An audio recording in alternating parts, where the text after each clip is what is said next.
Hello, Future Tribe. Welcome to another episode of this podcast, the last episode for 2021. I'm joined with Kelsey, of course, and we've got a bunch of news to talk about. A bit of variety today, though a lot more involvement by Google, which makes sense, I would say, in the lead up to the holiday period. Obviously, they're the biggest search engine in the world, so there's a lot that's come out from them about what we need to look out for this Christmas period. We'll revisit the YouTube dislike count sort of conversation from last week, I think it was. There's been a few more things that I've learned about, and I wanted to sort of have a bit more of a conversation about that. Instagram, again, introducing more features. There's just features pouring out from Instagram and Meta. GoDaddy acquiring another company. There's a list of the top 100 products from Google, or according to Google, so some handy objects and items there for us to look at. Kelsey, what else have we got? Yeah, we're also going to be talking about Racket, which is a 99-second audio feed similar to TikTok and what they're doing. Google is rolling out a core update. Google is also going to be showing translated search results. And we'll also be discussing the Sydney Film Festival 2021 brand identity that's just been released. Yeah, so a bit of variety this week. A lot of talking about the Christmas period. Let's roll the intro and get into it.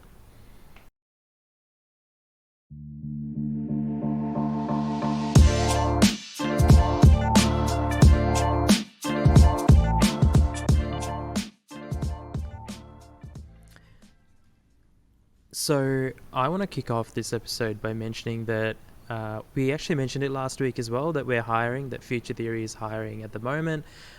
Go check out the website futuretheory.co/careers. If you go to /jobs, you'll be redirected to careers as well, so either one will work.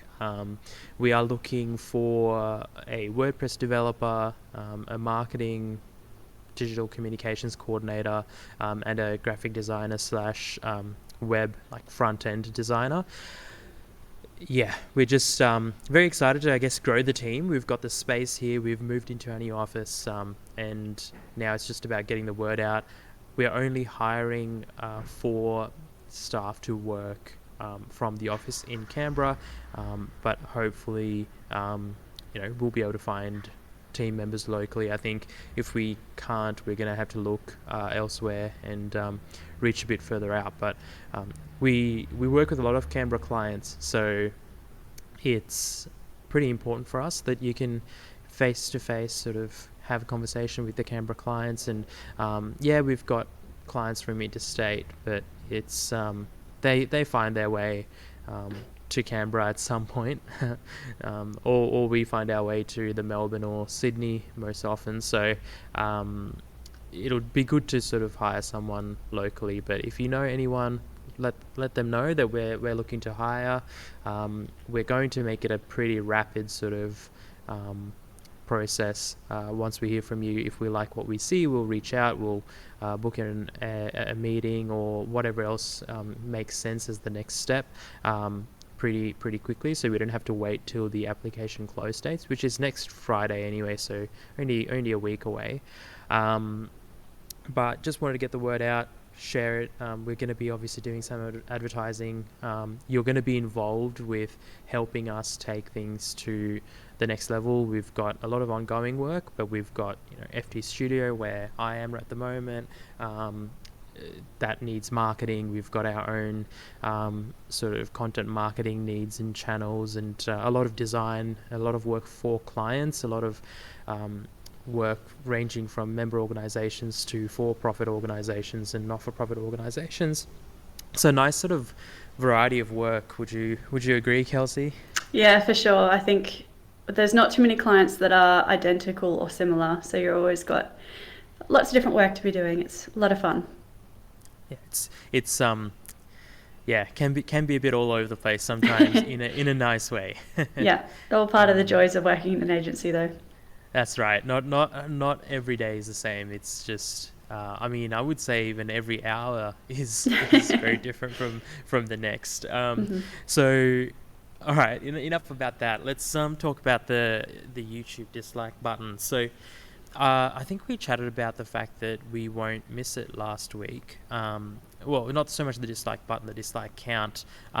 Funny enough, so the anti-removal has continued. People have been very much against it, opposed to it, and I think I've changed my stance as well. I think what's come out is if the way we the position that we were in was a result of or our stance was a result of the fact that we consumed YouTube in a certain way. I think, speaking for myself, I have sort of trusted YouTubers that I watch and listen to. Um, I don't really treat YouTube like a search engine where a lot of people do. I mean, YouTube's considered the second most popular search engine in the world, second to Google, which owns YouTube. Um, yeah, so naturally, there are a lot of YouTube videos that are surfaced by Google around things like, and you know, electrical work or health. There's, I guess, uh, factual information that's surfaced by YouTube or on YouTube, and the dislike count has helped people historically sort of understand, is this content, you know, close to correct, or if the dislike count is really really high, the fact that, you know, maybe it isn't accurate, or maybe generally the general consensus is that it isn't, or it's sort of 50-50. It's close to being correct, but it's not as because it's not, in a lot of areas, it's not like we're struggling to find content about a specific thing, right? Like there's heaps of content out there, so this really just helps us pick out the good ones from the bad. One thing that I heard some people comment on, though, is that, you know, suggestions of like, surely YouTube could have sort of added more complexity to it so that they pulled out the people who were just spamming dislikes, versus the people who are genuinely disliking it because of the content. Like, you know, watch for how long they watched the video for before they disliked, for example, which is fair comment, but it just comes back to, I think we've had this conversation about Facebook and news on Facebook as well in the Hmm. past, about how much work should Google or YouTube as a platform, or any other platform, put into make into sort of surfacing information. Like, the way I see it, from a business point of view, YouTube might as well just remove the dislike count. Like, it's so much easier than having to set up a system where they watch, okay, how long did Kelsey watch this video before she disliked it, and then what impact does that have? Do they then sort of say, okay, so that is definitely a genuine dislike, and then you can just get bots to do that. You can just get bots to watch videos for a long period of time, then dislike it. Um, Hmm. the thing is, all this has such an impact on people's lives in both senses. As a consumer, if you get incorrect information, that can be detrimental. But as a content producer, if you know, try and get, if someone else tries to cancel you and their community just comes and really attacks you, bombards you, especially when you're a small creator, I think it can have a real serious impact. I just wonder whether, like, ultimately, if there is even a right answer. Yeah. Um, I'm still of the stance that I think it's good that they have removed the count. But I guess if people were after more transparency and things like that, I don't know. I go back to review sites, and review sites, when you have, you know, 1 star rating, let's say, most of the time they ask you to have a comment. So then you can go through the comments of the 1 star reviews and see why they're 1 star reviews. And a lot of the time, it's just people being like, oh, I didn't actually order this, I just don't like it. Or you can sort of pick out the ones that are genuine 1 star reviews and the ones that are just idiots that don't really understand how the review system works. Well, I saw a bad review the other day for a product on Bunnings, and I sort of thought, oh, interesting, because there was one 2-star review, and it said that they didn't get a notification when it was ready to collect, and that was why they gave it a 2-star review. Yeah. So obviously it's not the product's fault, and I guess that's an example of what you're talking about. Yeah, exactly. And I feel like if you were to do a similar thing on YouTube, that would probably work. So then you can actually get qualified dislikes or qualified, reviews, whatever you want to call them. Maybe that's a solution to it. Yeah, I still stand by the fact that it's good that they've removed the dislike. But if people are not happy about it, maybe more of a review system with qualified reviews is a better way to do it. That's true, because at the moment we're treating videos that are on an entertainment site as videos on an educational site almost. And yeah, but yeah, it's a tough one, because then it puts the question around,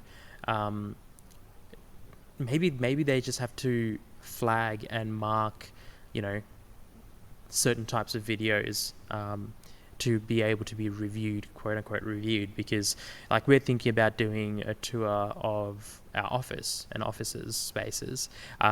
We wouldn't necessarily want that to be reviewed, like that would be a weird thing, because it's just a piece of information. There's no right or wrong there. It's just, this is what it is.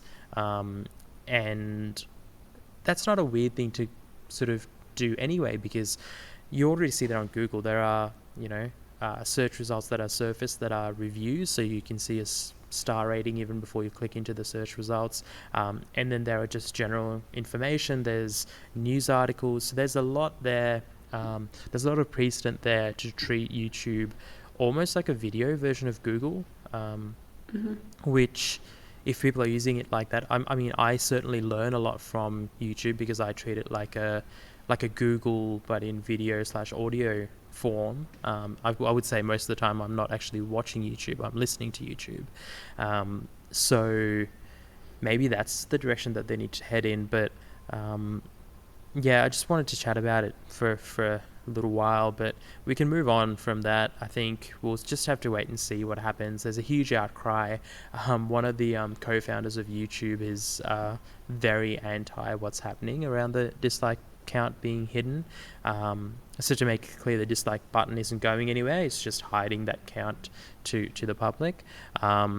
So I don't think it's over yet, though. Google might just choose to say, you know what, you can cry all you want, you can be against it all you want, all of YouTube can turn against it, Yeah. I feel like that happens a lot. Yeah, in the tech space. It happens with Instagram when they changed from, chronological, for example, timeline. And they just go, look, you're just going to have to get used to it. And then people do. And yeah, you don't hear about the it. Same thing. Yeah. Yeah. At the end of the day, these platforms have more power than the individuals, I would say. So, yeah. And what are these YouTube creators who've built businesses who are almost solely reliant on each of these platforms? What are they going to do? They're not going to just be able to jump ship. There's not even really a second best platform versus YouTube. So, yeah, what are they going to do? Moving on, talking about Instagram. Instagram introducing badges to support creators. Tell me more about that. Yeah, so we discussed in a previous episode about TikTok introducing tipping. This is essentially a similar kind of feature that Instagram is introducing. So it's called badges. It's basically a way for viewers to pay and support creators on Instagram Live. And it kind of gives each person a ranking, I suppose. You get 1, 2, or 3 stars next to your name, depending on the tier. I think it's like $1.99 or 99 cents, $1.99, and maybe $4.99. $4.99, yeah. And depending on which one you put on, you'll get your 1, 2, or 3 stars, and then you'll have more likelihood to show up in the comments to the creator during the live. So it's almost like a pay to be seen kind of feature, pay to be seen by the creator that's live. And it's an interesting concept, an interesting way to do the tipping and to do that sort of support your favorite people kind of function. But I also find it, I don't know, it's just a bit weird, because I guess it's the same kind of thing where you can pay for backstage passes or meet and greets with your favorite singers, that sort of thing. But it's just in a digital space. But it just has a weird feeling about it of like pay to be seen. I don't know. I can't really articulate what's frustrating me about it, but it just seems weird. Well, YouTube's already doing this, so there is precedent around this, and I think we were just talking about, who's the second best video platform, and Instagram is trying to do that, to be the second best platform, because Facebook doesn't really have a competitor to or for YouTube. Like, YouTube's just alone by itself. There is Vimeo, but Vimeo's never really been a YouTube competitor. It's a No. more of an enterprise solution.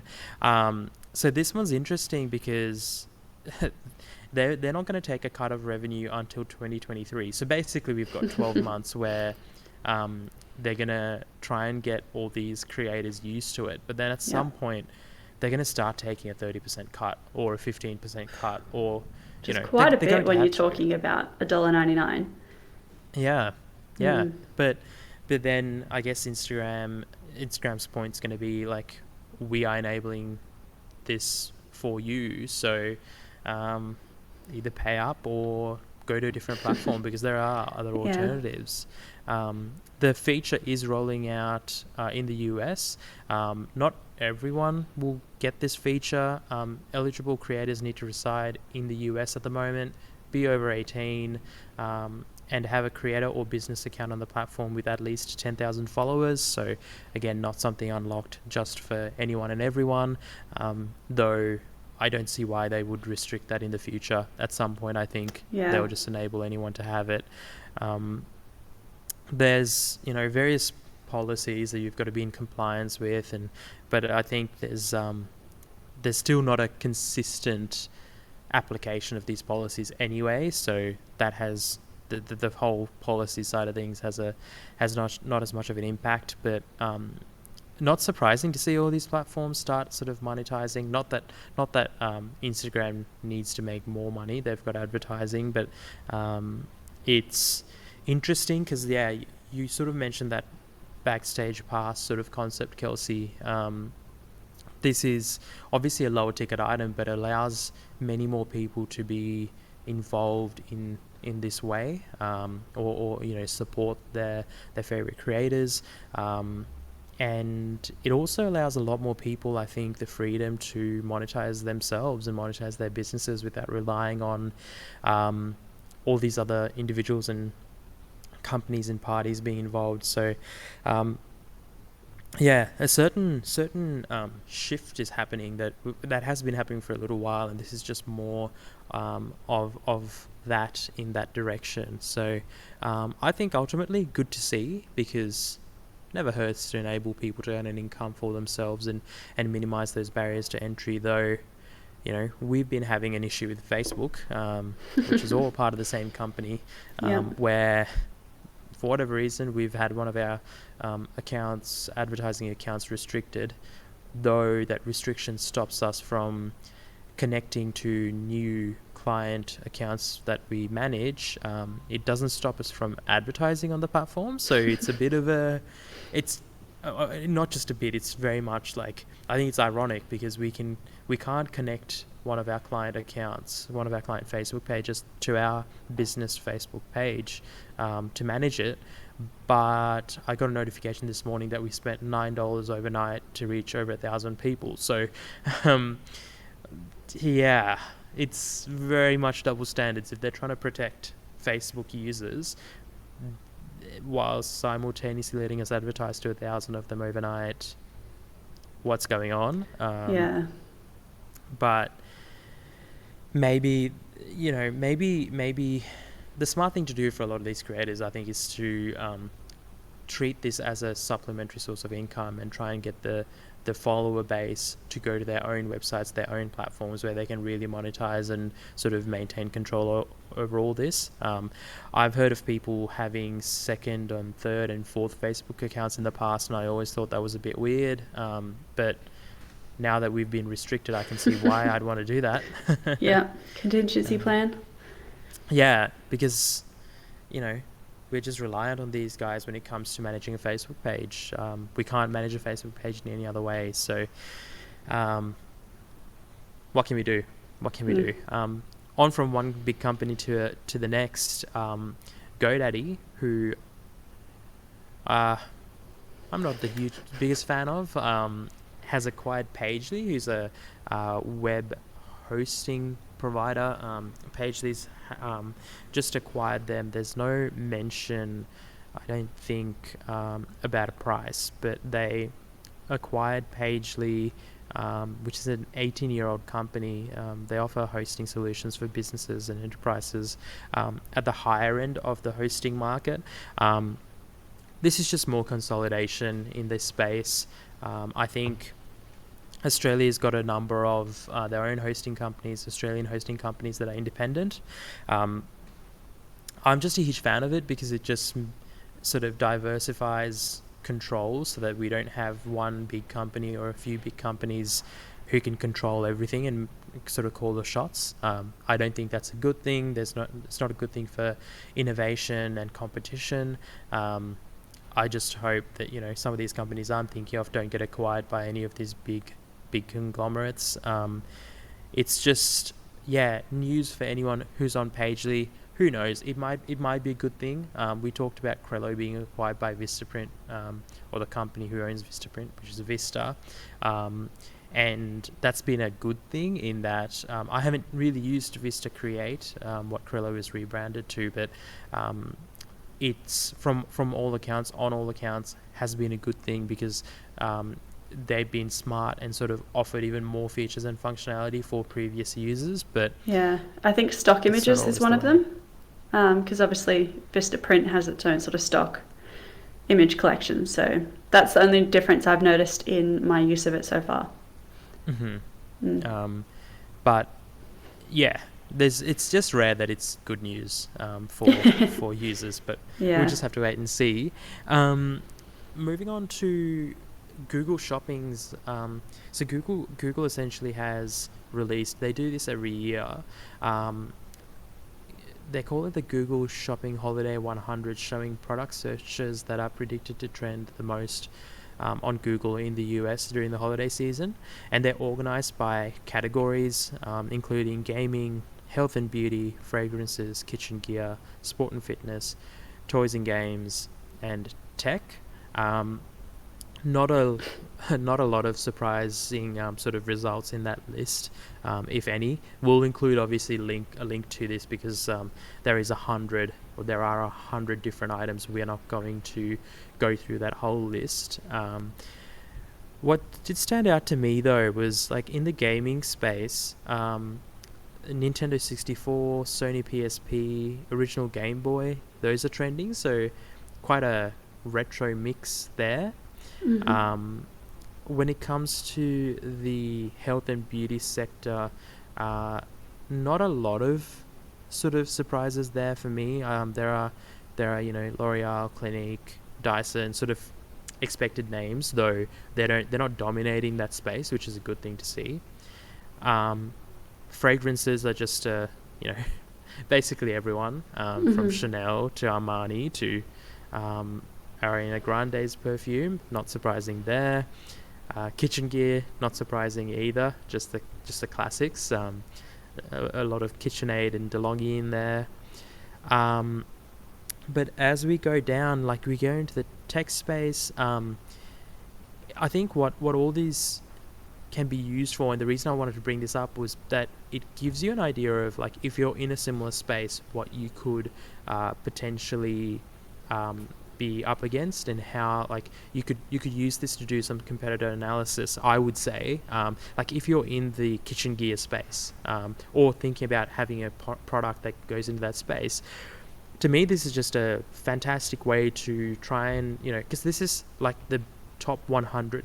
Google's saying this is the 100 products that, if everyone could have what they wanted, these are the 100 that would basically be requested by everyone in the world. So it's a cheat sheet, it's a cheat list of what is trending, what is good, and if you're in one of these spaces, I would just jump right in, take a look at the characteristics, look at how these companies are selling their product as well, how they're retailing it, where they're retailing it to. There are websites that you can use to look at like are these competitors or are these companies running Facebook ads, Google ads? What are they running? That sort of thing as well.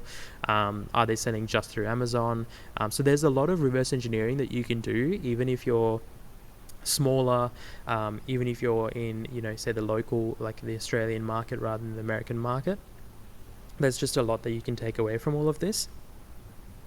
Can I just Yeah. say that I find it so funny that this is on a Google Doc.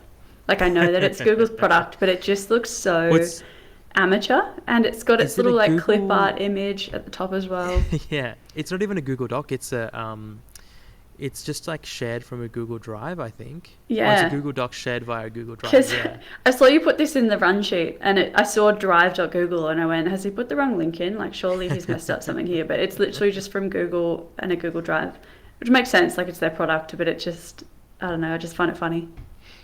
Yeah, 100%. I mean, you go to the tech section and the Google Pixel 6 is obviously in there, which um, doesn't surprise me. It is a very popular product, but at the same Yeah. time, how much of it is true? I always wonder this. Like, Yeah. like aren't Google just going to show all their competing solutions at the top of the Google search list? But obviously, there's things in place to make sure that that doesn't happen.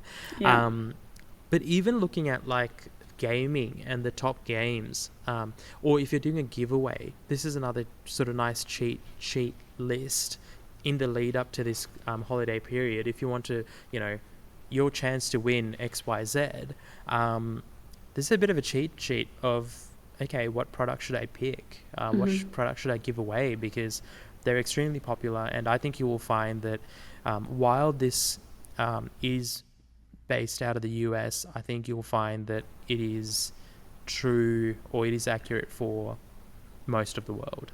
Yeah. Um, it's like Forza Horizon as like gaming, for example. Like there's a lot of these options here. If you're making cakes, if you're making birthday cakes, this is a list of potentially what, like, have a Spider-Man cake, have a Forza cake, have a Battlefield cake, because they're very popular, whether it's kids or adults. They're going to be buying these. So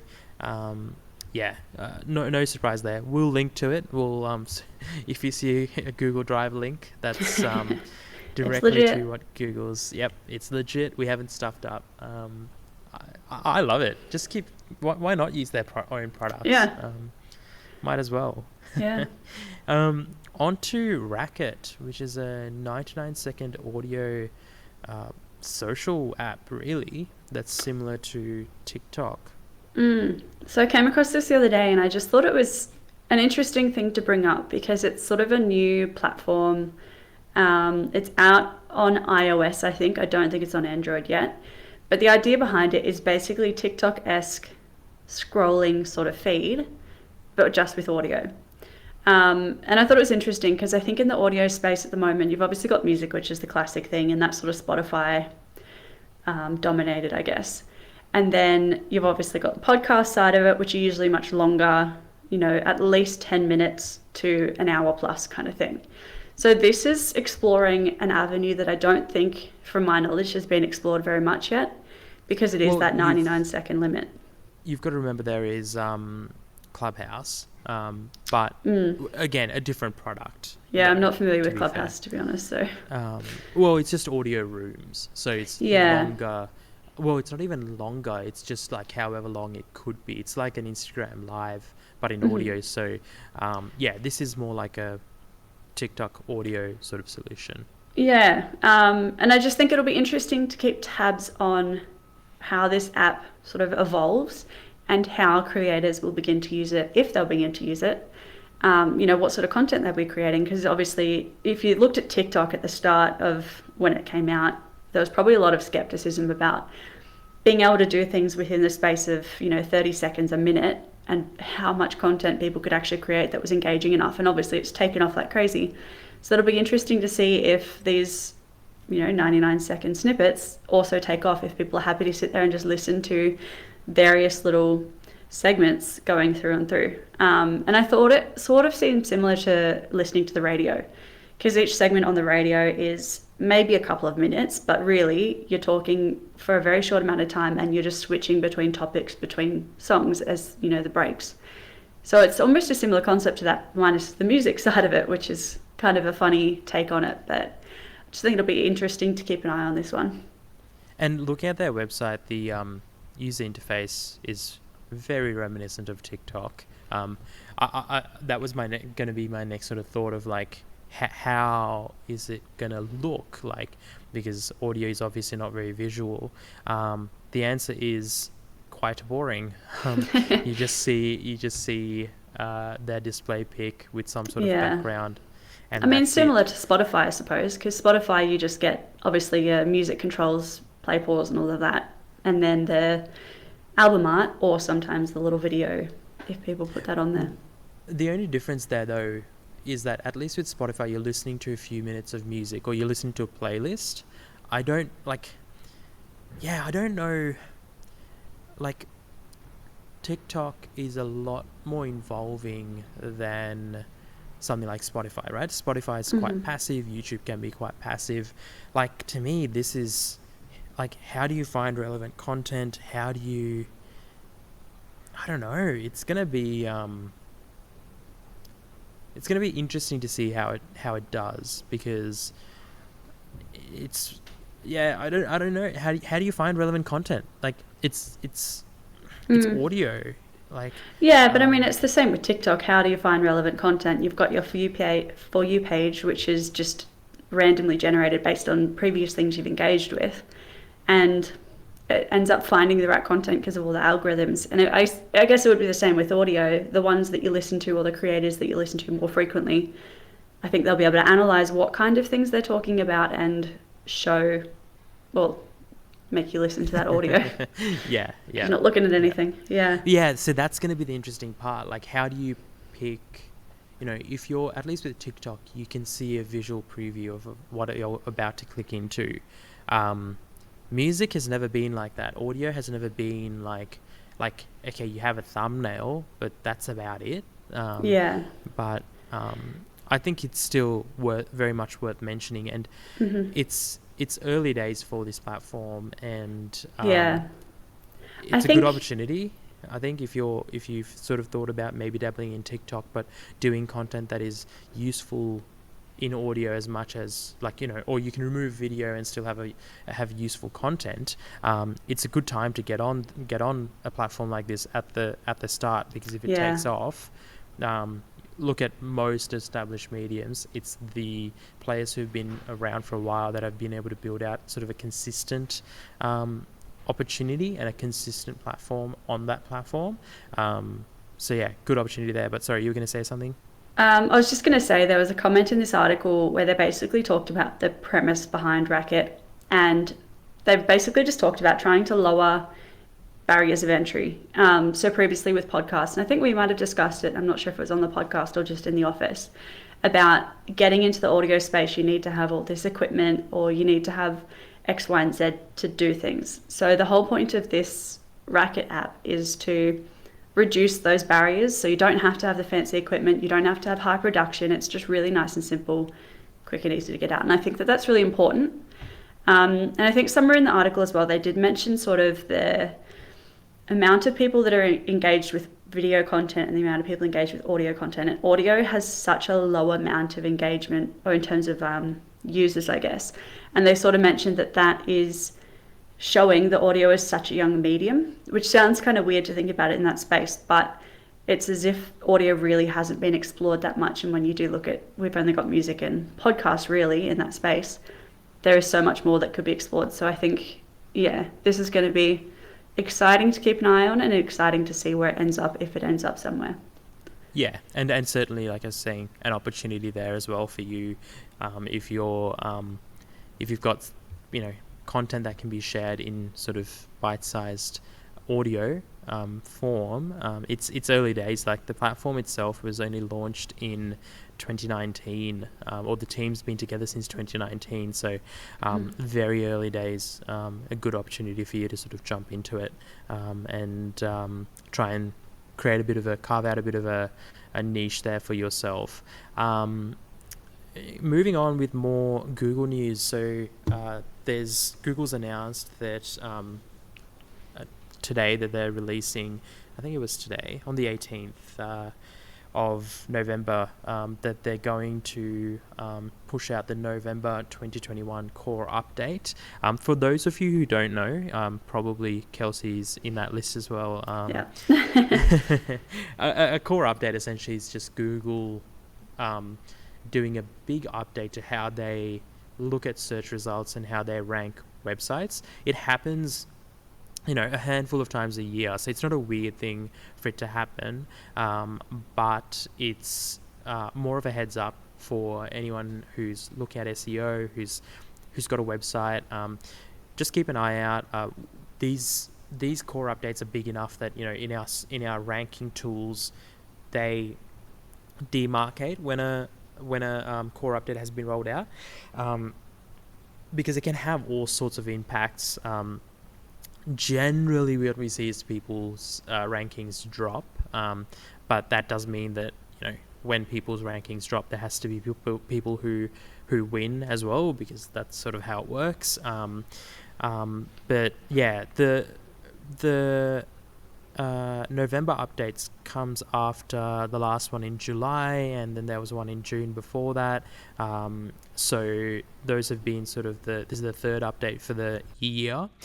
It is a bit of weird timing because it's just before the holidays, and it'll probably happen over, probably be complete across all the geographies by sort of early December. But that's going to also mean that it's happening over like a key selling period around Black Friday and the lead up to Christmas, which that's a bit of volatility, right? Like if you've got an established channel, a marketing channel through Google, that's going to be a little affected potentially. Yeah, that'll be a little bit of a rationale from some marketing teams to the senior execs to explain why there's some weird stats in there.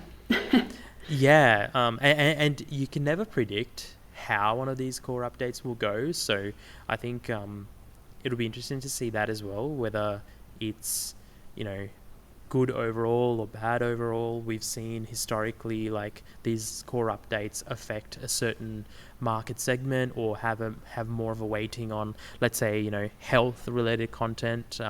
So you might find that when a core update rolled and you have a health based site and you're not a doctor, like a medical doctor, that you may have taken a hit and suddenly find that websites by clinics are doing better. So that's where Google's obviously weighing up, or at least boosting the dominance and the authority around content from like a medical organization or a medically qualified individual. And the same thing can happen across a huge number of industries as well. But it's a heads up. Keep an eye out over the next fortnight. I'm sure we're going to be seeing some interesting results as well. Just the other day, actually, one of our clients dropped from 3rd place to 8th place in search results, and I clicked in to see why, and I've worked out that we hadn't lost search rankings to anyone else's rankings, but what had happened was that Google had started displaying different types of information in between. So we got demoted from 3rd to 8th, but all the content in the middle were questions asked by other searchers. Was a blurb about the company. So this was a term for a product, and Google had slotted in, about Future Theory, let's say, as one of the search results. So ultimately we'd lost all those places, but in reality, we hadn't lost it per se. Mm-hmm. Google just other things jumped in. Yeah. Exactly. But that's a reminder there that, all Google has to do, I think, is on certain results is to decide that they only want to show like one main result before they pull in the Google-based information. It could be latest news around that topic. It could be, movie times, or it could be all sorts of things that could then push your search ranking further down, which puts a lot of importance on being number one on that particular search term. But it also varies from search term to search term. which is like it's a nice segue because Google's also talked about showing translated search results, which I don't. I get what they're doing. It basically what they're trying to do is when a search result seems to be a bit thin on content, they're going to translate better available results and show that. But that relies heavily on the quality of Google Translate, Yeah, which bit of risk is in quite there. good. But yeah, but there's risk, right? I mean, I tried to look into it. There's not. It's only going to affect 6 languages for the moment, and it auto translates the titles and snippets between languages, and then when you click through, it'll translate the whole page's content.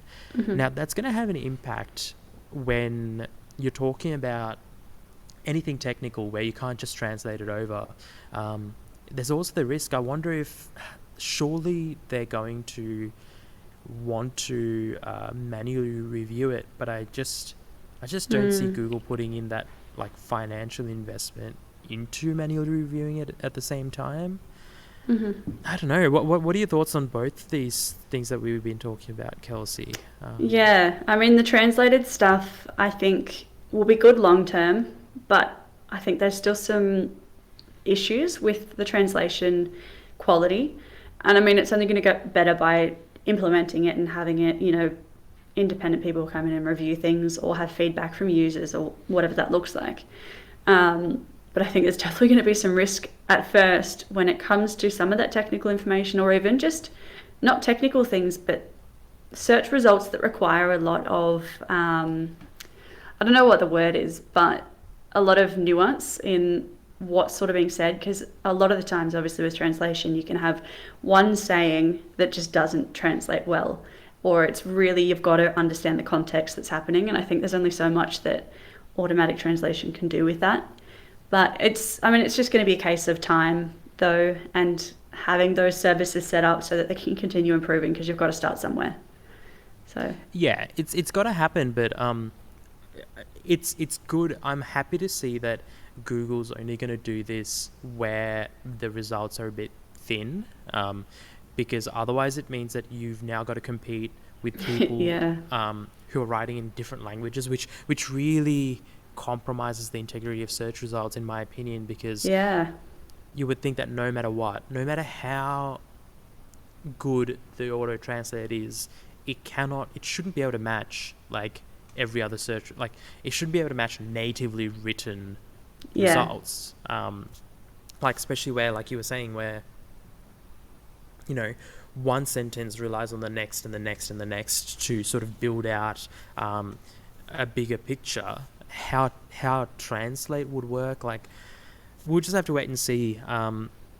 It'll be, at the moment, it'll only be limited to Indonesian, Hindi, Kannada, Kannada.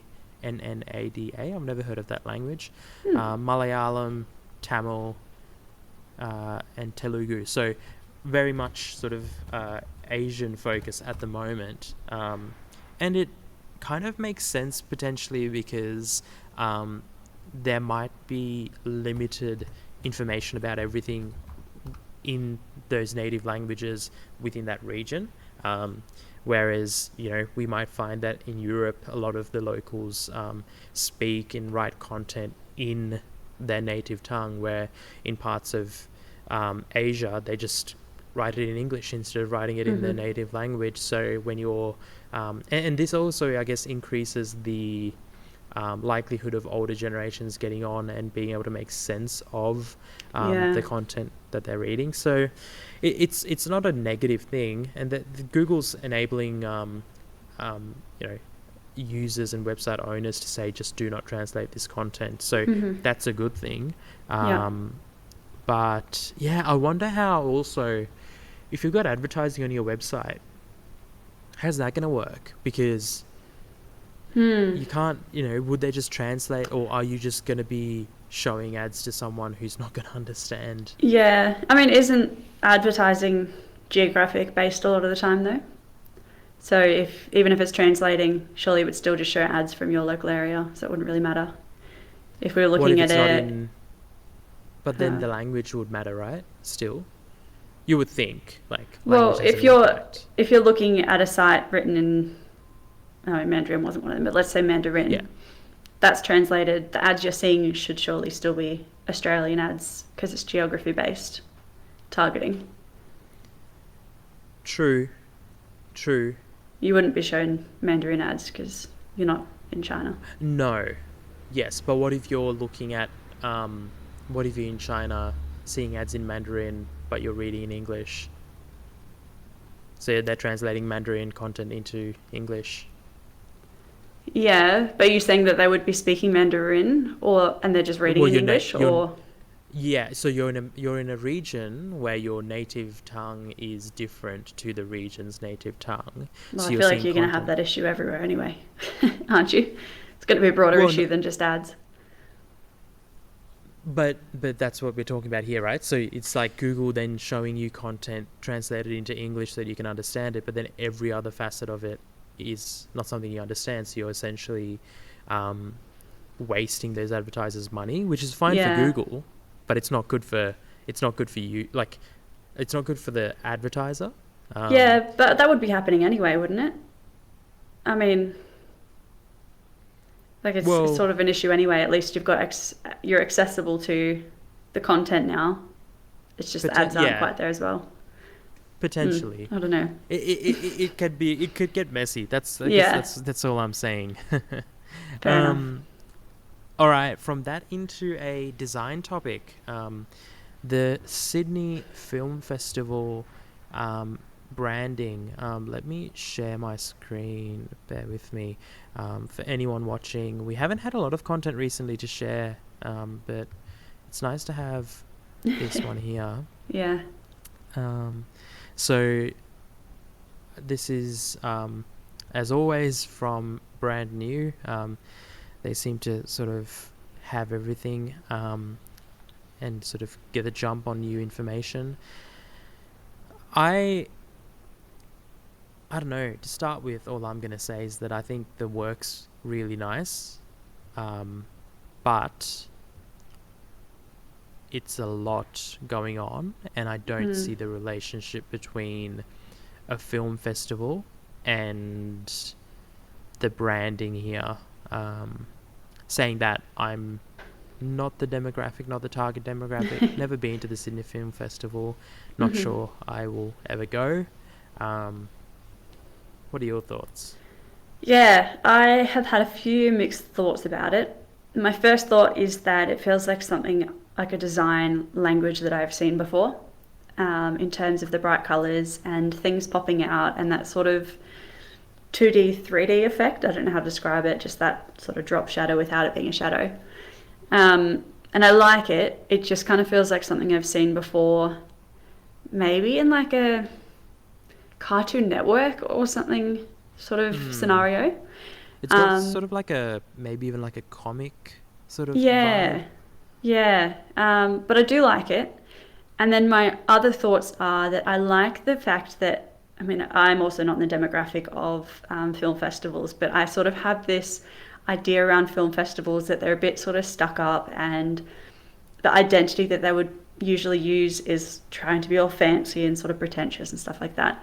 I feel like this is much more accessible, much more fun, and sort of takes, I mean, yeah, it takes that fun approach to film, which I think is really important, even when you're going to have films that are going to be serious and sad and, horror and all of the different genres. But I think that this lends itself to the whole thing being much more fun and accessible than other ones have been previously, from my assumption, because I'm not super familiar with the space.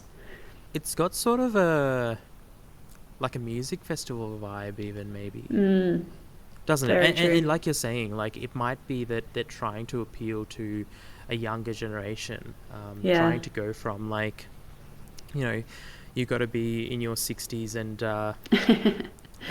again, I don't know whether that's the target demographic or if that's the demographic historically, but um, yeah, like it is more inviting, Hmm. and they've done a pretty good job, I would say, of translating that language across so that it all is tied in together fairly well. Um, a huge thing here though is that they've been able to get away with so much variety because I think they would have a variety of applications to play with. Like they'd have posters, they'd have billboards, they'd have advertising, they'd have various platforms, and they'd have the audience. So if you're, for example, looking at this and you're they've got two typefaces, which is fine, but you need to have enough enough touch points and enough places to apply this brand for it to be effective. Like if you're just starting off, you don't want this variety, because what's more important then is that you communicate something and people remember you with some sort of consistency. Where these guys, the film festival probably runs for a month. So it's more important that you sort of see something and go, oh, what's that? And find out that it's a film festival and you might attend, than necessarily building out like equity in the brand and, having like it's not going to exist in a month's time. It's not going to exist in a week's time, probably, depending on when you look at it. So it's more important that they get your eye and sort of draw you to the SFF or SF Film or Sydney Film Festival sort of wording, than trying to necessarily make you remember a specific logo. Because in this example here, they've got like 15 different variations. I think it looks like they're copying various TV brands though, and identities that are very familiar. I can't put my finger on what any of them actually are, but I look at them and I go, hey, this looks like a logo I've seen before.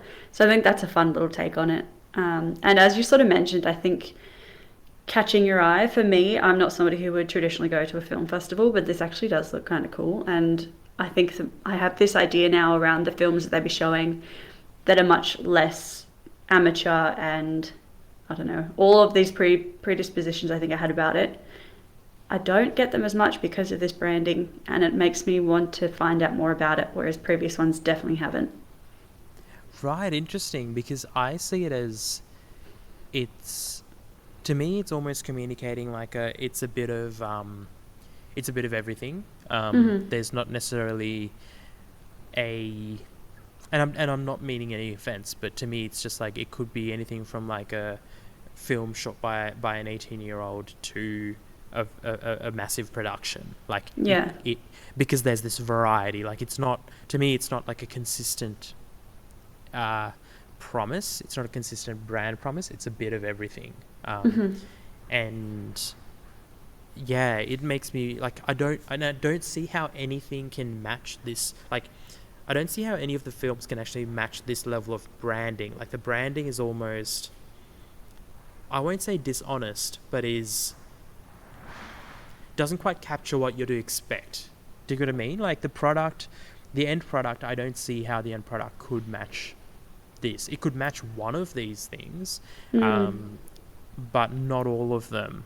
I think the word that's coming to my mind at the moment is that this feels more mainstream, which is probably, I don't know if that's what they're going for, but it feels more mainstream. So then I do have this idea that the films that they're going to be showing are much less artsy. And I'm sure that they will still be artsy, but just not in the negative artsy way that I've previously thought about it.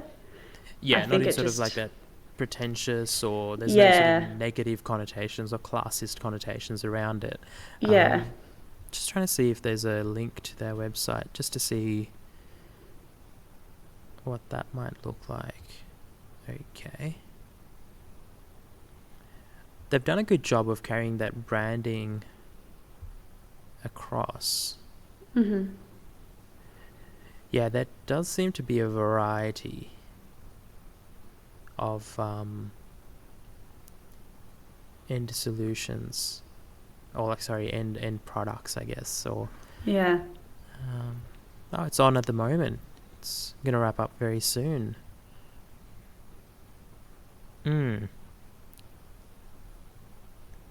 Yeah, I think ultimately, like, it's very interesting. They've done a fantastic job. It sounds like last time the same agency worked on this in 2019. They had thousands of logo variations, which is kind of cool. And it works when it's such a short-lived sort of. It just needs to sort of exist for 3 months. Sorry, for 3 weeks, Mm-hmm. from the 3rd to the 21st.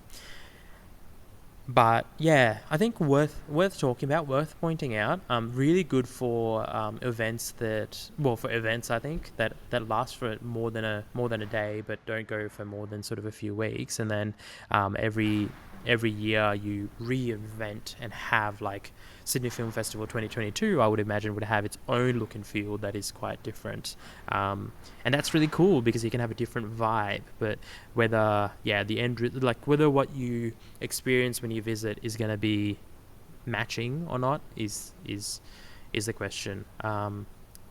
Any other takeaways from this one? Uh, no, just that I like it. I'm kind of curious now. I want to find out more about the film festival and maybe check out some films. Yeah, I'm going to look into it. It's intriguing, isn't it? Mm-hmm. For sure. Um, all right, that's all the news for this week. This is the last episode for the year. As I mentioned at the start, we'll be taking a Christmas break, so we are a few weeks away from Christmas now. Like 6 weeks, which is a few weeks, I would say. Yeah. We're going to be doing a bit of work on the podcast and the Future Tribe show side of things, and we're planning to be back next year. So thank you for listening.